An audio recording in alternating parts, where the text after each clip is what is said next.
विषयों की आशा नहीं जिनके साम्य भाव धन रखते हैं, निज पर के हित साधन में जो निश दिन तत्पर रहते हैं। स्वार्थ त्याग की कठिन तपस्या बिना खेद जो करते हैं, ऐसे ज्ञानी साधु जगत के दुख समूह को हरते हैं।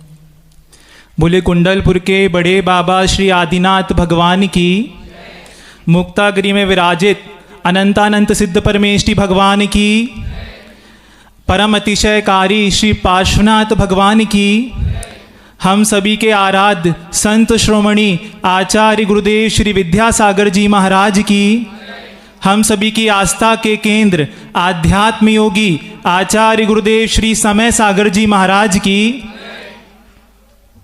पूज्य मुनिवर श्री निरालस सागर जी महाराज की,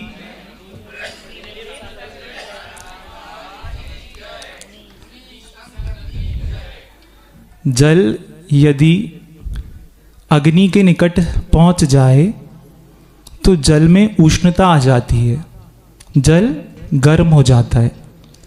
यदि वही जल मटके में डाल दिया जाए तो वो जल और ठंडा हो जाता है, और उसी जल को यदि आपने फ्रीज़र में रख दिया तो वह जल क्या होगा, बर्फ़ के रूप में जम जाएगा। इसको कहते हैं क्षेत्र का प्रभाव। आप जैसे क्षेत्र में जाएंगे वैसे आपके भावों में परिणमन होगा।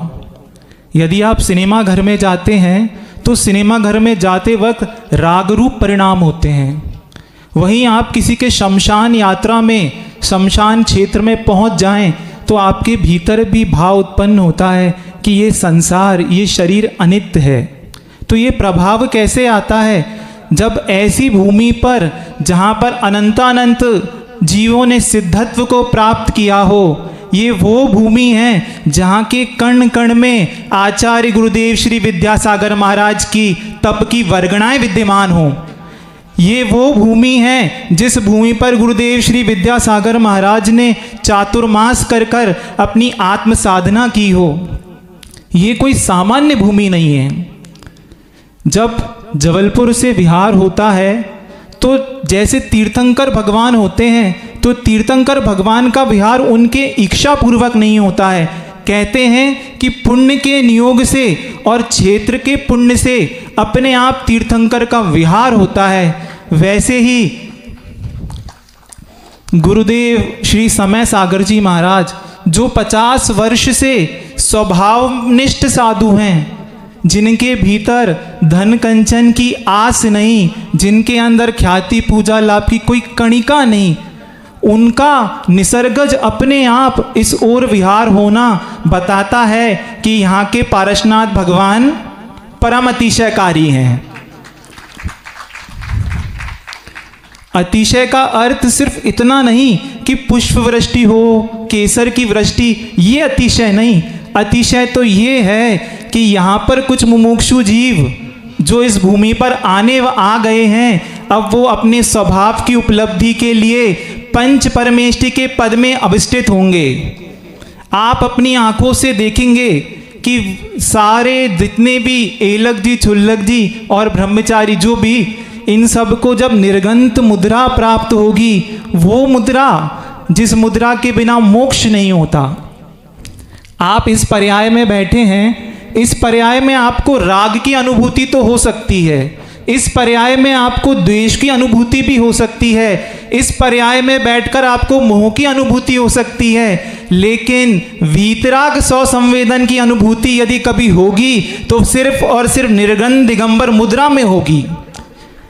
यदि कोई जाकर हमारे एलक जी और छुल्लक जियों से पूछे, और मंच पर महाराज श्री बैठे हैं, पूछो, केश लोंचन भी करते हैं, नंगे पैर विहार भी करते हैं, एक भुक्ति भोजन भी करते हैं, समस्त प्रकार के आरंभ परिग्रह का त्याग कर दिया, स्वाध्याय करते हैं, जाप करते हैं, लेकिन पूछो क्या आत्मानुभूति के उन क्षणों को प्राप्त कर सकते हैं? कर सकते हैं क्या? नहीं, क्योंकि तन पर यदि वस्त्र का एक टुकड़ा भी है, धागा भी है, तो वो वीतराग सौ संवेदन तो नहीं हो सकता। तो हमारी आंखों से देखिए मिश्री का स्वाद कैसा होता है, मिश्री का स्वाद कैसा होता है, महाराष्ट्र वाले मीठा। मिश्री के स्वाद मीठा होता है, ये ज्ञान तो हो सकता है, लेकिन जब तक मिश्री आपके मुख में नहीं रखी होगी तब तक स्वाद आएगा क्या, तब तक स्वाद नहीं। वैसे ही मंच पर ब्रह्मचारी जी भी बैठे हैं, नीचे व्रती गर्ग भी बैठा है, ऊपर एलक जी छुल्लक जी भी हैं, लेकिन वीतरागता की जो अनुभूति है वो हो सकती है क्या, वो नहीं हो सकती। तो कहते हैं कि अनुभूति को प्राप्त करने के लिए साधन की आवश्यकता पड़ती है। जैसे हम ठंडक चाहते हैं तो हमें पंखे की आवश्यकता पड़ती है, कूलर की आवश्यकता, एसी की आवश्यकता पड़ती है। तो वैसे ही आत्मा के उन अद्भुत क्षणों को महसूस करने के लिए ये दिगंबर मुद्रा साधन है। और मुक्तागरी वो क्षेत्र बनने वाला है जिस क्षेत्र पर गुरुदेव इन सबको वो साधन प्रदान करेंगे। एक बार एक शिष्य अपने गुरुदेव के निकट जाता है और उनके चरणों में वंदन करते हुए कहता है कि गुरुदेव, बहुत लंबे अरसे से मैं आपके चरणों में रह रहा हूँ, लेकिन जिस शांति की अनुभूति करने के लिए मैंने आपके चरणों का आलंबन लिया था, जिस खुशी को, जिस सुख को महसूस करने के लिए मैं आपके चरणों में आया था, मैं आज भी उस सुख से, उस अनुभूति से अपने आप को दूर पाता हूँ। तो गुरुदेव अपने शिष्य का संबोधन सुनते हैं और बहुत गंभीर मुद्रा में कहते हैं, जाओ और 1 लोटा मदिरा का लेकर आ जाओ। क्या बोला? 1 लोटा मदिरा का लेकर आ जाओ। अब वो शिष्य बड़ा घबरा जाता है कि मेरे गुरु मुझे मदिरा लाने को कह रहे हैं। तो गुरु क्या कहते हैं, जैसा कहा है वैसा करो। अब वो शिष्य मदिरा का लोटा लेकर आ जाता है। अब वो मदिरा का लोटा लेकर आता है तो अब गुरु कहते हैं कि अब इस मदिरा से कुल्ला करो। क्या करो? तो अब वो जो शिष्य है वो पूरे लोटे से मदिरा से कुल्ला करना प्रारंभ कर देता है और कुल्ला करके गुरु के सामने आ जाता है। तो गुरु पूछते हैं, हे वत्स, क्या तुमको नशा चढ़ गया? नशा चढ़ा क्या? कुल्ला करने से नशा नहीं चढ़ा। तो वैसे ही गुरु कहते हैं कि अभी तक तुमने जो व्रत का पालन किया, अभी तक जो तुमने पूजा की, पाठ की, शांति धारा की, इसके पीछे उद्देश्य क्या था? तुमने अभी ऊपर ऊपर से ही इन व्रतों का पालन किया है। तो आचार्य कह रहे हैं कि आपके हर एक कार्य के पीछे कोई उद्देश्य होता है। जैसे कैमरा चलाने वाला जो भाई था, ये कैमरा लेकर क्यों खड़ा रहता है? क्यों रहता है खड़ा? या जो वहां पर म्यूजिक बजाने वाले हैं, माइक लगाने वाले, ये माइक क्यों लगा रहे हैं? क्यों लगा रहे हैं? सब्जी बेचने वाला सब्जी बेचता है, किस लिए बेचता है?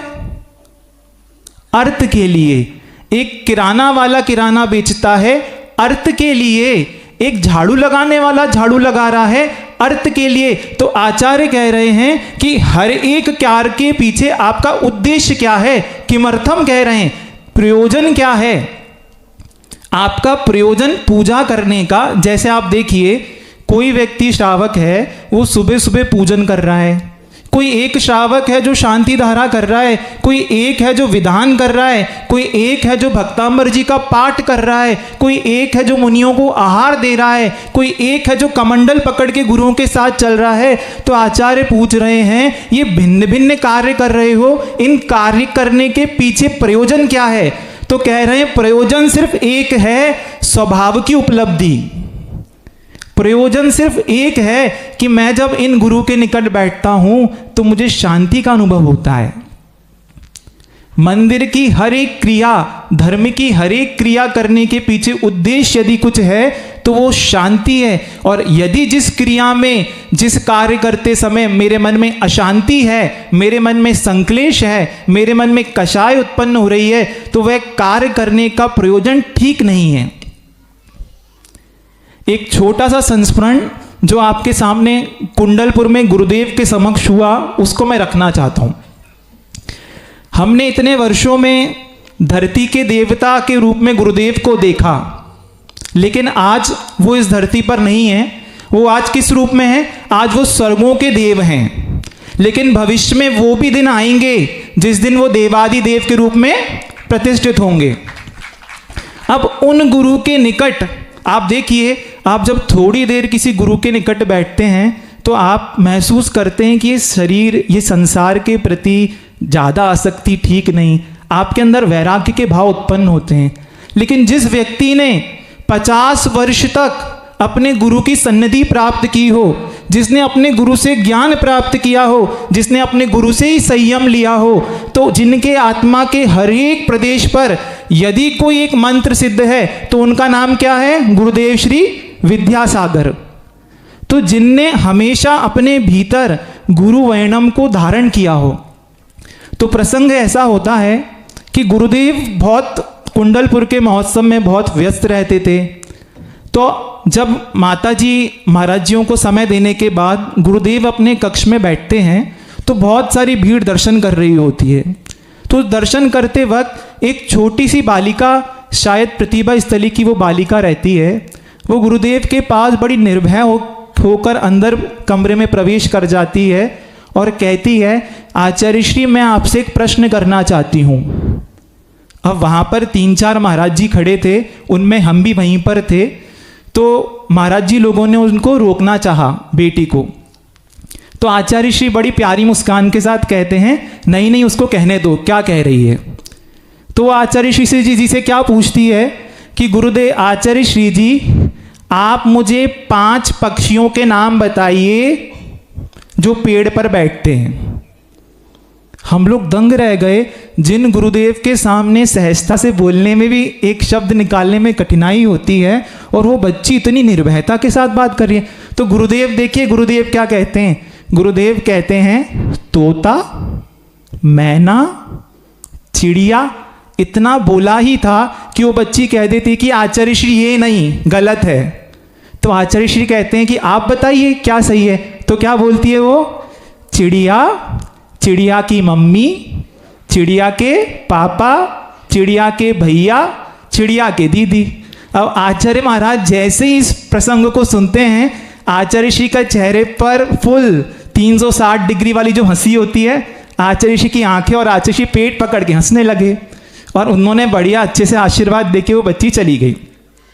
2 दिन निकले, कुछ मुनि महाराजों का बाहर दिल्ली इत्यादि से प्रवेश हुआ। तो आचार्य महाराज की उन लोगों ने वंदना की और सब गुरुदेव के कक्ष में जाकर सारे मुनि महाराज, फुल हाउस मुनि महाराजों से भरा हुआ था। तो अब आचार्य श्री कहते हैं कि आप लोग बहुत अध्ययन इत्यादि करते हैं, हम आपसे एक प्रश्न पूछें। तो सब लोग हंसने लगे मुनि महाराज की। आचार्य श्री का मूड अलग था, तो सबने हाथ जोड़कर कह दिया, जी आचार्य श्री जी पूछिए। अब जो मुनिराज बाहर से आए थे तो वो आगे ही बैठे हुए थे। तो गुरुदेव कहते हैं, बताइए 5 जानवरों के नाम जो पानी में रहते हैं। अपने कौन पूछ रहे हैं? आचार्य महाराज पूछते हैं शिष्यों से। तो सब हंसने लगे कि ये कैसा प्रश्न है। तो तब भी आचार्य श्री ने कहा, बताओ बताओ, सुने तो आप लोगों का ज्ञान कितना है। तो एक मुनि महाराज कहते हैं मछली, मगरमच्छ, कछुआ। तो आचार्य कहते हैं सुनो ये नहीं है। तो सब बोलते हैं जी आचार्य श्री आप बताइए। तो फिर गुरुदेव क्या कहते हैं? मछली, मछली की माँ, मछली के पिताजी, मछली के दादाजी, मछली की दादी, और एक और चीज गुरुदेव ऐसे करते हैं, मछली के गुरुजी। अब प्रसंग यहाँ पर गुरुदेव का सुनते हैं। आचार्य परमेष्ठी का गुण होता है अप कोदुहल्लो। कहते हैं कि आचार्य महाराज के सम्मुख जब नए नए शिष्य आते हैं तो शिष्यों की बह्यावृत्ति करने के उद्देश्य से जो गुरु होते हैं वो थोड़ा सा हंसी, ताकि हमारे शिष्य के अंदर वो प्रशस्तता बन सके। तो गुरुदेव इस प्रकार का माहौल था। लेकिन अब गुरु जी की बह्यावृत्ति प्रारंभ हो जाती है। अब देखते हैं कि आचार्य श्री सारे शिष्यों से बहुत हंस हंस कर उनको निहार रहे हैं अच्छे से, बड़ा वातावरण प्रशस्त रहता है। इतने में देखते हैं कि आचार्य श्री महाराज एकदम शांत हो जाते हैं।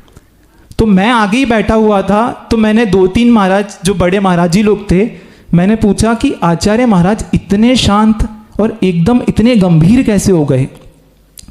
तो पास में जो पूज्य निरापक श्री संभव सागर जी महाराज जी थे, तो वो मुझसे कहते हैं कि निर्लेप सागर जी महाराज जी, आज की बात नहीं है, वर्षों की बात है, आपने पीछे देखा नहीं कमरे में अभी कौन आया? तो मैंने कहा नहीं, दृष्टि नहीं पड़ी। तो बोलते हैं आपके बड़े महाराज पूज्य मुनिवर श्री समय सागर जी महाराज अभी कक्ष में आकर बैठे हैं। आचार्य समय सागर जी महाराज जी आखिरी में आकर बैठ गए। अब बड़े महाराज जो गुरुदेव आचार्य श्री हैं, वो कुछ भी नहीं, एकदम उन्होंने अपना सर नीचे झुका रखा है और एक भी शब्द नहीं बोल रहे। तो अब मेरे अंदर बहुत उत्कंठा आ गई कि आखिर ये कैसे हो सकता है कि जिनके अंदर सम्यक दर्शन का गुण उत्कृष्ट है, जिनका चारित्र इतना अच्छा है, जिनकी चारों ओर स्वाध्याय तत्व चर्चा, हम तो शास्त्रों में पढ़ते हैं कि प्रमोद भाव का अर्थ क्या होता है कि जिसके अंदर गुण होते हैं, जिसके अंदर सम्यक का गुण है, सम्यक दर्शन है, सम्यक चारित्र है, उसको देखकर तो आंखें खिलनी चाहिए और चेहरे पर मुस्कान आनी चाहिए। लेकिन गुरुदेव तो इनको देखकर एकदम कोई रिएक्शन ही नहीं दे रहे। तो अब मेरे अंदर ये जिज्ञासा बन गई। तो अब मैंने गुरुदेव पूज्य संभव सागर जी महाराज जी और 2-3 महाराज जी थे, तो मैंने कहा आप इस शंका का समाधान कीजिए कि आचार्य महाराज जब भी समय सागर जी महाराज जी कक्ष में आते हैं तो एकदम शांत और इतने गंभीर क्यों हो जाते हैं? तो उन्होंने कहा देखते हैं दोपहर में अपन देखो इस विषय को निकालेंगे। तो अब दोपहर को जब सारे महाराज जी लोग बैठे हुए, तो पूज्यवर महाराज, एक महाराज श्री जो आचार्य श्री से अच्छे से खुलकर बात कर सकते थे, तो उन्होंने कहा कि आचार्य श्री जी, आपने इन 50 वर्षों में सैकड़ों दीक्षाएं दी हैं, तो जब आपके सामने दीक्षा का प्रसंग आता है तो आप इन मुनिराजों के और माताजियों के नाम कैसे रखते हैं, क्या सोचते हैं? तो उन मुनि महाराज ने सबसे पहले पूछ लिया कि इन आरिका का नाम आपने कैसे रखा? तो आचार्य श्री ने उसका कुछ उत्तर दिया। फिर पूज्य महाराज श्री ने पूछा कि आपने योग सागर जी महाराज जी, नियम सागर जी महाराज आदि महाराज जियों के नाम कैसे रखे? तो आचार्य श्री कहते थे कि सामायिक के काल में मैं बैठता था और जो गाथा या चिंतन इत्यादि बनता था तो वो नाम उस समय हो जाता था। आचार्य श्री ने ऐसे बताया। तो फिर धीरे से महाराज जी ने पूछ लिया कि आपने समय सागर जी महाराज का नाम रखते समय क्या सोचा था? अब जैसे ही समय सागर जी महाराज का नाम बोला, गुरुदेव उतने ही गंभीर, और मेरी अपनी आंखों से देखा आचार्य श्री ने अपने दोनों हाथ ऐसे जोड़े। ये प्रसंग 2022 का है। उन्होंने अपने हाथ ऐसे जोड़े और अपने सर पर रखकर कहते हैं कुंद कुंद देव। ब्रह्मचारी अवस्था से क्षुल्लक अवस्था में जिन गुरुदेव को, जिनमें कुंद कुंद देव के दर्शन होते हैं। कुंद कुंद देव नाम कोई सामान्य नाम नहीं है बंधुओं, ये वो नाम है। आज आप किसी भी जिन शासन में, भारतवर्ष में किसी भी प्रतिमा को देख लेना, उस प्रतिमा के ऊपर लिखा रहता है कुंद कुंद आमनाए। आप मंगलाचरण करते हैं, मंगलम भगवान वीरो, मंगलम गौतमो गणी, मंगलम कुंद कुंद आर्यो जैन धर्मोसु। कुंद कुंद को जिनको सर्वमान्य आचार्य माना है, गुरुदेव श्री विद्यासागर महाराज कहते हैं कि मुझे समय सागर जी महाराज में कुंद कुंद देव झलकते हैं। तो कोई कहेगा क्या ऐसा स्पष्ट कहा? नहीं, प्रसंग जब चल रहा था उन्होंने हाथ जोड़ लिए और मैं आज भी उस भाव भूमिका को भूल नहीं सकता। आचार्य श्री की आंखें और उनका जो चेहरा था उसमें जो आस्था थी। हम हमारे गुरुदेव को कहते हैं कि हमारे गुरुदेव इन 50 वर्षों में सर्वश्रेष्ठ गुरुदेव थे। हर व्यक्ति कहता है कि मेरे गुरु विद्यासागर जी महान हैं, लेकिन पूछो उन गुरु से, गुरुदेव विद्यासागर महाराज के हृदय में यदि किसी शिष्य के प्रति आस्था थी, यदि किसी शिष्य के प्रति विनय था, तो उनका नाम आचार्य गुरुदेव श्री समय सागर महाराज है। मैं इसलिए नहीं कह रहा कि ये मेरे गुरु हैं, मेरे श्रुत गुरु हैं, उन्होंने मुझे संस्कार दिए, मुझे शिक्षा दी। आचार्य श्री कहते हैं कि हम हर वस्तु का निर्णय लक्षण के माध्यम से करेंगे। आचार्य परमेष्टि के लक्षण आते हैं, दंशन नाण पहाड़े, वीर्याचारित्व वर तवायारे, अपम परम जो जुंजई सो आयरियो मुनि जियो। मुनि किसको ध्यान करेंगे? जो पांचों पंचाचार में श्रेष्ठ तपाचार वाले होते हैं। श्रेष्ठ तपाचार, दर्शनाचार, वीर्याचार, चारित्राचार जो पालन करते हैं और कराते हैं, वो आचार्य परमेष्टि होते हैं। मुझे इस मार्ग में आए हुए लगभग 8 वर्ष हो गए। गुरुदेव तो आचार्य परमेष्टि 2 वर्ष पहले ही बने हैं। गुरुदेव श्री विद्यासागर जी महाराज ने हम सबको पूज्यवर श्री समय सागर जी महाराज के पास भेजा। अब आप देखिए, पहली बार ऐसा हुआ जब गुरुदेव ने अपने कर कमलों से दीक्षित शिष्यों को, हम दीक्षित किससे हुए? पूज्य गुरुदेव से दीक्षित हुए, और गुरुदेव ने तुरंत हमको कहाँ भेज दिया? 2 दिन बाद ही पूज्यवर श्री समय सागर जी महाराज के पास, क्योंकि वो उनको विश्वास था, उनकी आस्था थी कि जैसा आगम में कहा है, जैसा शास्त्र में आचरण कहा है, जैसे भाव भीतर से मुनि के होने चाहिए, वे सब कुछ को कराने में कुशल थे, वे जानते थे, गुरुदेव को ज्ञात था। अब एक और प्रसंग आपको इसलिए बताना उचित समझता हूं कि निष्प्रयता या निरीता किसको कहते हैं। हम लोग संग में ही गुरुदेव के साथ रहे, गुरुदेव ने हमको जो आचार्य श्री ने गुरुदेव को संकेत दिए होंगे, बड़े आचार्य श्री ने जो महाराज श्री को, उसके अकॉर्डिंग वो हम लोग को बताते थे। तो धीरे धीरे करते प्रथम चतुर्मास गुरुदेव ने कुंडलपुर में हम लोग को प्राप्त हुआ। अब कहते हैं कुंडलपुर चतुर्मास की समाप्ति के बाद सबसे इंपॉर्टेंट यदि कोई कार्यक्रम होता है तो कौन सा होता है? पिछी परिवर्तन का, पिछी परिवर्तन का कार्यक्रम था। तो अब हर व्यक्ति चाहता है कि अपने गुरु के हाथ से पिछी मिले, लेकिन गुरुदेव श्री विद्यासागर जी महाराज तो हमारे साथ थे नहीं, तो हम तो निर्यापक श्रमण श्री समय सागर जी महाराज के चरणों में रहते थे। तो अब संघ ने निवेदन किया इरियापद भक्ति में पूज्यवर प्रशस्त सागर जी, मल्ली सागर जी, आनंद सागर जी महाराज ने, कि महाराज श्री इन 4 वर्षों में कभी आपने अपने हाथ से तो हमको पिछी प्रदान नहीं की है, लेकिन ये जो नए 10 मुनि महाराज हैं, इनको तो आचार्य श्री का ज़्यादा मिला नहीं है, तो आप कम से कम इन लोगों को बुरा ना लगे, इन लोगों को दुख ना हो, तो आप अपने हाथ से पिछी का प्रदान कर दीजिए। तो आचार्य श्री सुनते तो सब कुछ हैं, और आपने सुना है ना ओम शांति, ओम शांति कर जानते हैं? ओम शांति, ओम शांति का मतलब है हम नहीं समर्थन नहीं कर रहे उस चीज का।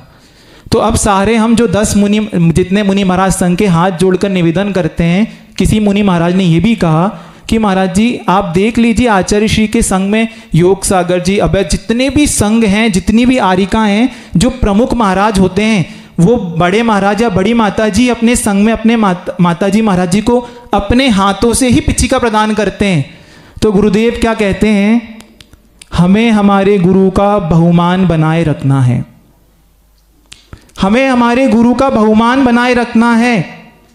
बस ये गंभीर मुद्रा में उन्होंने जो ये शब्द कहे, और आप जानते हैं जब वो अत्यधिक गंभीर मुद्रा में होते हैं तो किसी के अंदर भी इतनी ताकत नहीं है कि आप उनसे कुछ कह सको, और सबने आंख बंद करके चुपचाप अपने अपने कक्ष में चले गए। ये वो गुरु हैं जिनके अंदर इस प्रकार की निष्प्रयता का भाव है। मैं कई बार सोचता हूँ यदि मैं भी गुरुदेव के स्थान पर होता, क्या मेरे भीतर भी ये ऋजुता आ सकती है? संभव नहीं है। कहते हैं कि आचार्य श्री जैसी साधना, आचार्य श्री जैसा तप, उनके जैसा संयम, क्योंकि ये भवों भवों से मुनिराज रहे हैं। तो ये जो समय सागर जी महाराज हैं, ध्यान रखना, यदि भविष्य में गुरुदेव श्री विद्यासागर जी महाराज तीर्थंकर बनेंगे तो उन तीर्थंकर के प्रमुख गणधर के रूप में आचार्य श्री समय सागर जी महाराज होंगे। हमको अब अनुभूति करनी है गुरु को। मैं फिर कहता हूं, जब हम कुंडलपुर के बड़े बाबा के चरणों में बैठते हैं तो क्या बड़े बाबा हमसे कुछ एक शब्द कहते हैं? कोई बात होती है? नहीं। ऊपर पारसनाथ भगवान हैं, पारसनाथ भगवान के चरणों में बैठते हैं तो क्या पारसनाथ भगवान कुछ कहते हैं? नहीं कहते हुए तब भी मुझे शांति महसूस होती है। किसी समुद्र के किनारे जाकर, किसी पर्वत पर आप जाकर बैठ जाइए, वहाँ पर पर्वत आपसे कुछ नहीं कहते, वृक्ष आपसे कुछ नहीं कहते, लेकिन फिर भी आप आनंद महसूस करते हैं। वैसे ही ये गुरुवर श्री समय सागर महाराज हैं। आप एक बार बहुत शांति के साथ उनके चरणों में बस दूर से बैठ जाइए, आप उनकी मुद्रा देखिए। दृष्टि संयम, शास्त्र कहते हैं दृष्टि संयम, जिनकी दृष्टि हमेशा नीचे की ओर रहती है, उनके शरीर से शांति के परमाणु निकलते हैं। ऐसा एक्सपीरियंस मैं नहीं, सैकड़ों लोग कहते हैं कि जब आप समय सागर जी महाराज के पास जाकर बैठेंगे, शांत होकर बैठेंगे, आप महसूस करेंगे, आपके अंदर वो शांति की अनुभूति होगी। हमें धर्म के मर्म को समझने का प्रयास करना है। धर्म सिर्फ दिखावे का, बोलने का। हमें क्या लगता है, यदि मैंने गुरुदेव को नमस्कार किया तो गुरुदेव मुझे मुस्कान दें, आता है भाव? यदि मैंने गुरुदेव को नमस्कार किया तो गुरुदेव कम से कम मुझे देख तो लें। यदि गुरुदेव को मैंने नमस्कार किया तो कम से कम हाथ उठाकर तो आशीर्वाद दे दें। यदि मैंने गुरुदेव को देखा तो कुछ बोल तो लें। ये जो भी हमारे भीतर इच्छा है, ये सम्यक इच्छा नहीं है। जैसे बड़े बाबा के सामने हम जाकर नमस्कार करते हैं और शांति का अनुभव करते हैं, वैसे ही गुरु के चरणों में जब बैठो, बस नमस्कार करके शांति का अनुभव करो। क्यों? क्योंकि शांति मेरी आत्मा का एक गुण है। आप यदि शांति महसूस नहीं कर रहे हैं, अशांति महसूस कर रहे हैं, तो ध्यान रखना हम हमारे स्वभाव से बहुत दूर हैं।